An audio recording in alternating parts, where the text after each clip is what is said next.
In a previous video, you have seen that the future value of an annuity that lasts for T years, where the cash flow that you're, say, putting into a bank, say, is some number, say, C.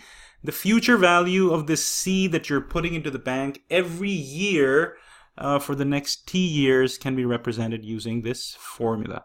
Now, it turns out that this entire expression that you have in the bracket right over here, this is known as the future value interest factor of an annuity. So sometimes you will see the term FVIFA, which is short for future value interest factor of an annuity. And sometimes you may see expressions like FVFA. So same thing, except that there's no I. This often is read as future value factor of an annuity. They're both capturing the same thing, which is what is the worth of a $1 annuity, that lasts for T years when the annual interest rate is R. Put differently, if somebody came up to you and says, look, let's suppose that you take $1 and deposit it in a bank 1 year from now, and then you do the same thing 2 years from now, and you keep on doing this for some specific number of years, say T, so the last deposit that you make is T years from now. If somebody asks you, what is the amount that you will have in the bank by the end of these T years, so what would be the future value?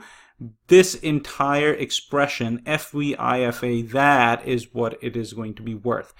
That is what this term is capturing.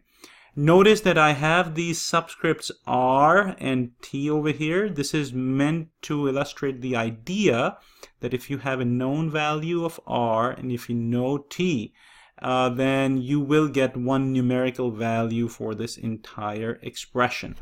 So we can rewrite the future value of annuity formula then as C, which is this guy, and instead of all of this, I'm writing future value interest factor of an annuity. The idea here is this: if you know what a $1 annuity that lasts for T years at an annual interest rate of R is going to be worth in the future, just take that number and multiply it by C, where C is any other amount like 200, 300, 500, whatever.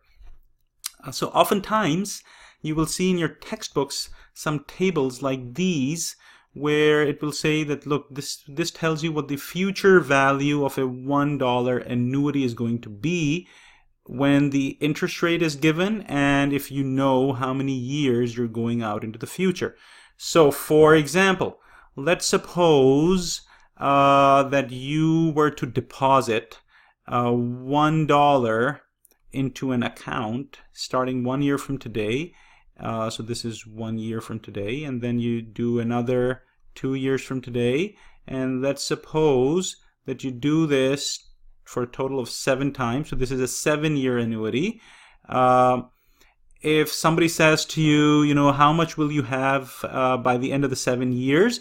You can actually take a look at this table and say, look, if the interest rate is 5%, so if my $1 every year is earning 5%, and if I'm going 7 years out into the future, then the total amount that I will have by the end of the 7 years will be $8.142. And so this can be useful for future value calculations. So let me try and explain that using this example. So let's suppose that you have decided to put away $2,000 in your investment account every year for 5 years, where the first deposit is going to be 1 year from today. The question is, how much will you have in your account by the end of 5 years if the account pays an annual interest rate of 3%.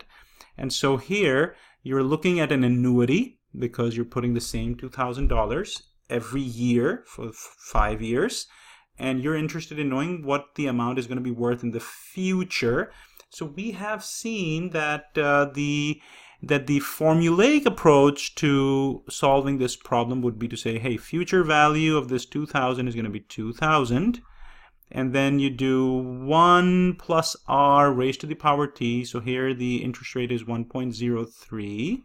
you raise that to the power t, where t is the number of years in our annuity, 5, subtract the 1, and then divide this whole thing by 0.03, which we have seen solves out to 10,618.27. So this is how much you would have in your account by the end of the 5 years.